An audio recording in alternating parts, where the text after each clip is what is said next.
ആക്രമിക്കപ്പെട്ടവന്റെ പ്രാർത്ഥന അത് വലിയ ഇജാബത്തുള്ള പ്രാർത്ഥനയാണെന്ന് നബി മുഹമ്മദുർ റസൂലുള്ളാഹി സല്ലല്ലാഹു അലൈഹി വസല്ലം. ആരോടും അക്രമം ചെയ്യരുത്, ഒരാളെയും വേദനിപ്പിക്കരുത്, ഒരാളോടും ദുൽമ് ചെയ്യരുത്. അങ്ങനെ ചെയ്താൽ അവന്റെ ദുആക്ക് വലിയ ഇജാബത്താണ്, സൂക്ഷിച്ചോളണമെന്നാണ് അല്ലാഹുവിന്റെ ഹബീബ് നബി മുഹമ്മദുർ റസൂലുള്ളാഹി സല്ലല്ലാഹു അലൈഹി വസല്ലം.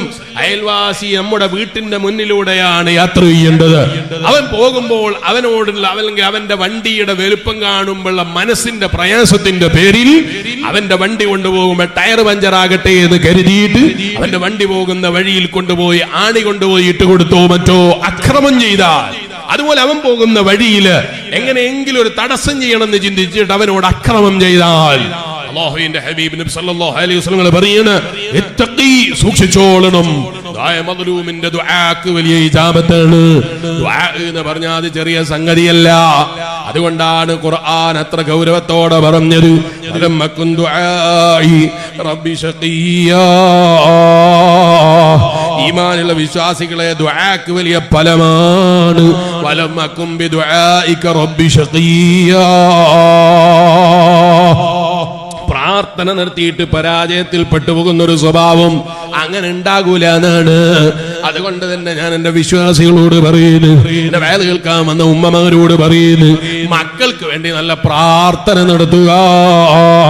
എന്റെ മകനെ നന്നാക്കി തരണേ എന്ന് ദുആ ചെയ്യുക. ചിലപ്പോൾ അവരുടെ ജീവിതത്തിൽ നമ്മൾ നോക്കുമ്പോൾ ഇഷ്ടപ്പെടാത്ത ചില പ്രവർത്തനങ്ങൾ ഉണ്ടാകാം. ചിലപ്പോ നമ്മള് പള്ളിയിലെ ഉസ്താദ്, അതുപോലെ മദ്രസയിലെ ഉസ്താദ്, അയാൾ പറയാൻ വന്ന ഉസ്താദൊക്കെ പറഞ്ഞിട്ടുണ്ടാവും ചിലപ്പം പ്രസംഗത്തിൽ, എന്ത് അങ്ങനെ മുടി ഇങ്ങനെ വലുതാക്കിയിട്ട് സൈഡ് ചെത്തി വെക്കുന്ന സ്വഭാവക്കാരാകരുത്. താടി വളർത്തുമ്പോ നല്ല സുന്നത്തായ രൂപത്തിലുള്ള താടിയായിരിക്കണം. വസ്ത്രധാരണ നടത്തുമ്പോ ഇസ്ലാമിനോട് യോജിക്കുന്ന വസ്ത്രധാരണയാകണം. ഇങ്ങനൊക്കെ പല കാര്യങ്ങളും ഉസ്താദുമാര് പ്രസംഗത്തിൽ പറഞ്ഞിട്ടുണ്ടാകും. അതുപോലെ നമ്മളും മനസ്സിലാക്കിയിട്ടുണ്ടാവും ഒരു മുസ്ലിമിനുണ്ടാകേണ്ട സ്വഭാവ ശൈലി, സംസ്കാര ശൈലി, അതുപോലെയുള്ള സ്വഭാവങ്ങള്. അത്തരം പ്രവർത്തനങ്ങളിലൊക്കെ നോക്കുമ്പോൾ മകന് ചെറിയ പ്രയാസം, നമ്മൾ വിചാരിച്ച റൂട്ടിലേക്ക് മകനെ കിട്ടുന്നില്ല, അല്ലെങ്കിൽ നമ്മൾ വിചാരിച്ച പോലെ പരിപൂർണമായ റൂട്ടിൽ മകനെ കാണുന്നില്ല. അവനെ ഉപദേശിക്കുന്നതിന് പകരം പടച്ച റബ്ബേ എന്റെ മോൻ നന്നാകൂല, ഇങ്ങനൊരു തീരുമാനം എടുക്കുന്ന ഉമ്മമാരാകരുത്, ഇങ്ങനൊരു തീരുമാനം പറയുന്ന ബാപ്പമാരാകരുത്. വീട്ടിലേക്ക് അല്പം വൈകിട്ട് വന്നാൽ നീ നന്നാകൂലടാ, നിന്നെ കുറിച്ച് ഞാൻ എത്ര വലിയ സ്വപ്നം കണ്ടതാണ്, നീ ഇങ്ങനെ വൈകിട്ടാണോ വീട്ടിലേക്ക് വരുന്നത്, നീ നന്നാകൂല എന്ന് സ്വന്തം ഉമ്മ സർട്ടിഫിക്കറ്റ് കൊടുക്കുന്ന ഗതികേടായാൽ ആ മകൻ നന്നാകാൻ വലിയ പാടാണ് കേട്ടോ. ഉമ്മമാര് മക്കൾക്ക് അങ്ങനെയുള്ള സർട്ടിഫിക്കറ്റ് കൊടുക്കരുത്, ബാപ്പമാര് സർട്ടിഫിക്കറ്റ് കൊടുക്കരുത്.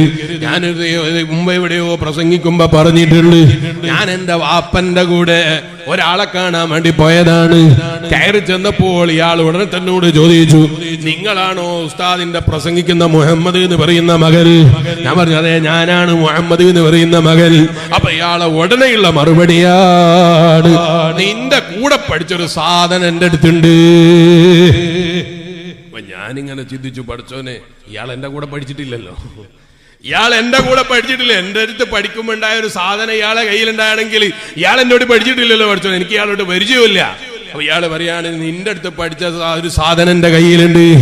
ഞാൻ വിചാരിച്ചു, പഠിച്ചോനെ എന്തായിരിക്കും, ബാപ്പാന്റെ മുന്നിൽ നിന്നാണല്ലോ പറയുന്നത്, പഠിക്കുന്ന കാലത്ത് ഏതോ കിതാബോ മറ്റോ എവിടെയോ വെച്ച് പോയതാണെങ്കിൽ എന്റെ കാര്യം വലിയ ബേജാറാണല്ലോ. ഇയാള് ബാപ്പന്റെ മുന്നിൽ നിന്നാണല്ലോ പറയുന്നത്. അപ്പൊ ഞാനൊന്നും പറയാതെ അവിടെ ഇരുന്നു. അല്പം കഴിഞ്ഞപ്പോ ഇയാള് ചൂണ്ടിട്ട് അതാ പറഞ്ഞ സാധനം വന്നിട്ടുണ്ട്. തിരിഞ്ഞു നോക്കുമ്പോ എന്റെ കൂടെ 8ാം ക്ലാസ്സിലോ 9ാം ക്ലാസ്സിലൊക്കെ പഠിച്ചിട്ട് ഒരു സുഹൃത്താണ്. അപ്പൊ ഇവരെ കുറിച്ചാണ് ഈ ബാപ്പ പറയുന്നത്, എന്റെ കൂടെ പഠിച്ചൊരു സാധനം ഉണ്ട് എന്റെ അടുത്ത് എന്ന് പറഞ്ഞത്. ഞാൻ വിചാരിച്ചെന്തോ കിതാബോ പുസ്തകമോ പെൻസിലാട്ടം വെച്ച് പറഞ്ഞ കഥയായിരിക്കും. നോക്കുമ്പോ സ്വന്തം മോനെ പറ്റിയായി പറഞ്ഞത്. ഞാനൊന്നും പറഞ്ഞില്ല. അങ്ങനെ അവര് നല്ല സംസാരത്തിലായപ്പോ ഞാൻ പതുക്കെ ഇറങ്ങി പുറത്തേക്ക് പോയിട്ട് ഇവന്റെ കൈ പിടിച്ചു ചോദിച്ചു, അല്ലടാ പാപ്പാക്ക് നല്ല അഭിപ്രായമാണല്ലോ ഇതിനെ പറ്റി. അയാൾക്ക് ഭ്രാന്താണ് ഞാൻ കഴിയുന്നു, അയാൾക്ക് ഭ്രാന്താണ് ഞാൻ കഴിയുന്നു. അപ്പൊ ഞാൻ പിന്നെ അവനോട് പറയേണ്ടത് അവനോട് പറഞ്ഞു. ഞാൻ എന്തിനാ ഇവിടെ പറഞ്ഞത്, മക്കളോട് സംസാരിക്കുമ്പോ ബാപ്പനെ ഭ്രാന്തനാണ് എന്ന് വിളിപ്പിക്കുന്ന സ്വഭാവക്കാരാകരുത് ബാപ്പമാര്. ബാപ്പാനെ ഭ്രാന്തനാണ് എന്ന് വിളിപ്പിക്കാനുള്ള വഴിയുണ്ടാക്കരുത് ബാപ്പമാര്.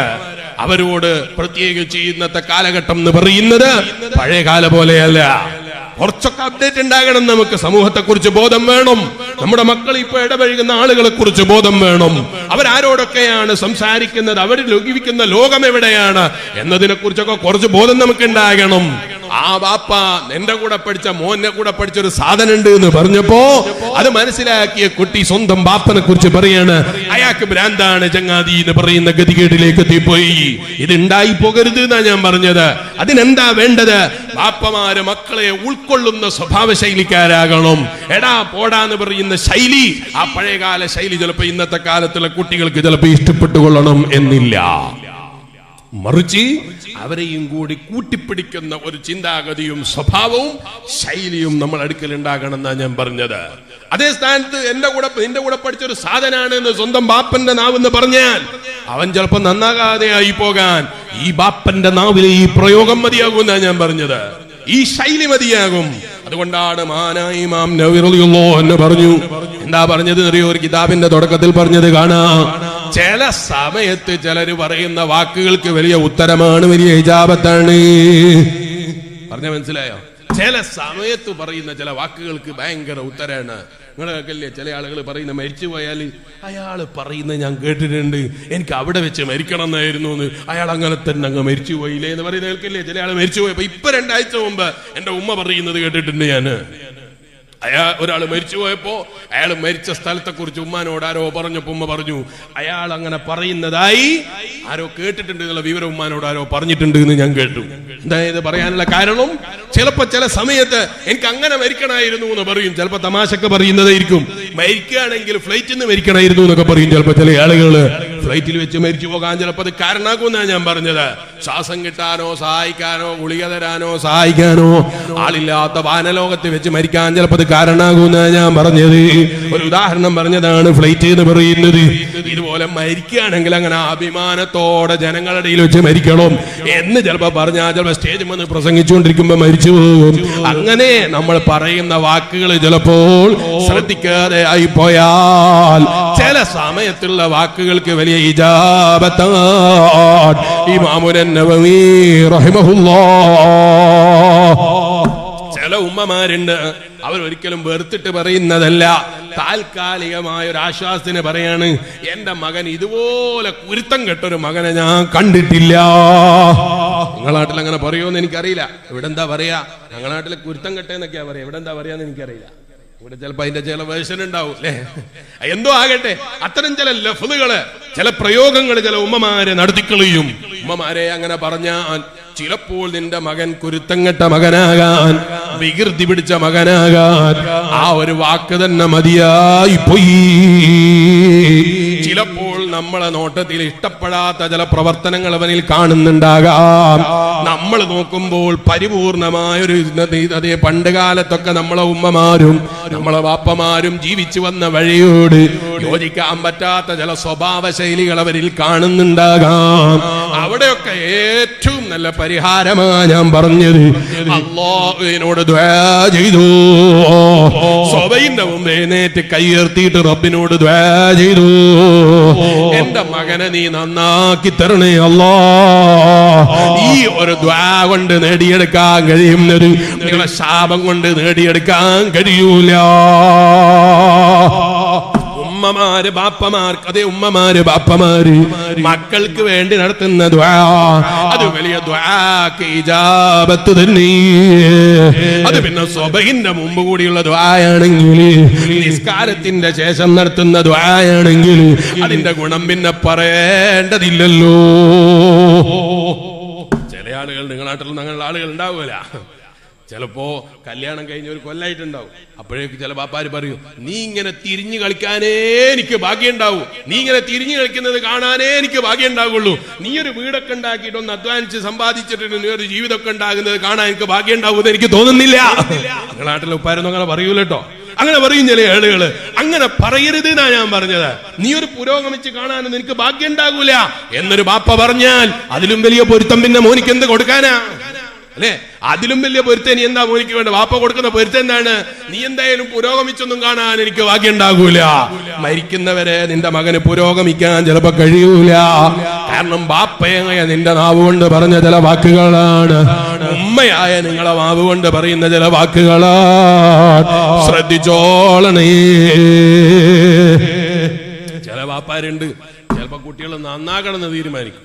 എങ്ങനെ? പാപ്പാന്റെ ഉമ്മാന്റെ ഒന്നും കേൾക്കാൻ കഴിയില്ല, പഠിച്ചോനെ തൽക്കാലം വിദേശത്ത് എവിടെയും പോയി എന്നാ പിന്നെ ഇത് കേൾക്കണ്ടല്ലോ എന്ന് കരുതിയിട്ട് വിദേശത്ത് പോകും. അപ്പവും കൊടുക്കും ചില പൊരുത്തം ചില ആളുകൾ. നാട്ടിലൊന്നും അങ്ങനെയുള്ള ആളുകൾ ഉണ്ടാവില്ല. ഇവിടെ പ്രവാസികൾ വളരെ കുറച്ചാണ് എന്നാണ് ഞാൻ മനസ്സിലാക്കുന്നത്, അല്ലേ? ചിലപ്പോ പ്രവാസ ലോകത്തേക്ക് പോകുമ്പോ പാപ്പ കൊടുക്കുന്ന പൊരുത്താണ്. ഏതായാലും നാട്ടിൽ കുറെ തിരിഞ്ഞു കളിച്ചു, ഇനി അവിടെയും തിരിഞ്ഞു കളിച്ച് സമയം കളഞ്ഞിട്ട് പോരി. പറയേണ്ടത് അങ്ങനെയല്ലല്ലോ. നാട്ടിലേതായാലും ചെറിയ സമയമൊക്കെ നമുക്ക് നഷ്ടപ്പെട്ടു പോയി. ഇനിയുള്ള സമയമെങ്കിലും നല്ലവണ്ണം അധ്വാനിച്ചിട്ട് നല്ലൊരു മോനായിട്ട് കാണാൻ എനിക്ക് ഭാഗ്യം ഉണ്ടാവും. ഞാനത് പ്രതീക്ഷയോടെ കാത്തിരിക്കുന്ന ബാപ്പ പറഞ്ഞതെങ്കിൽ ആ മകൻ എന്തൊരു പ്രതീക്ഷ ഉണ്ടാവും. പോകുമ്പോ ബാപ്പ കൊടുക്കുന്ന പൊരുത്താണ്, നാട്ടിൽ കുറെ തിരിഞ്ഞു കളിച്ചു, ഇനി അവിടെയും പോയി തിരിഞ്ഞു കളിച്ചിട്ട് സമയം കളയണം കേട്ടോ എന്ന് പറഞ്ഞ് പൊരുത്തം കൊടുത്ത് വിടുകയാണ് ബാപ്പ. ആ കുട്ടി പോയി വിദേശത്ത് വീട് ജോലി അധ്വാനിക്കാതെ അന്വേഷിക്കാണ്. ഒരു കൊല്ലായി ജോലി കിട്ടിയില്ല. എവിടുന്നേ ജോലി കിട്ടല്? ബാപ്പ കൊടുത്ത പൊരുത്താണ്. ജോലി കിട്ടാതെ തിരിഞ്ഞു കളിക്കട്ടെ, ഇങ്ങനെ ഉദ്ദേശിച്ചിട്ടാകണം എന്നില്ല എന്നാ ഞാൻ പറഞ്ഞത്. ബാപ്പ പറയുമ്പോ ഉമ്മ പറയുമ്പോ ഇത് ഉദ്ദേശിക്കണം എന്നില്ല, അവൻ നന്നാകണം എന്ന ഉദ്ദേശത്തിലാ പറഞ്ഞത്. പക്ഷേ ചില സമയത്തുള്ള ചില വാക്കുകൾക്ക് ഇജാബത്താൻ ശ്രദ്ധിച്ച് ഉപയോഗിച്ചേക്കണേ.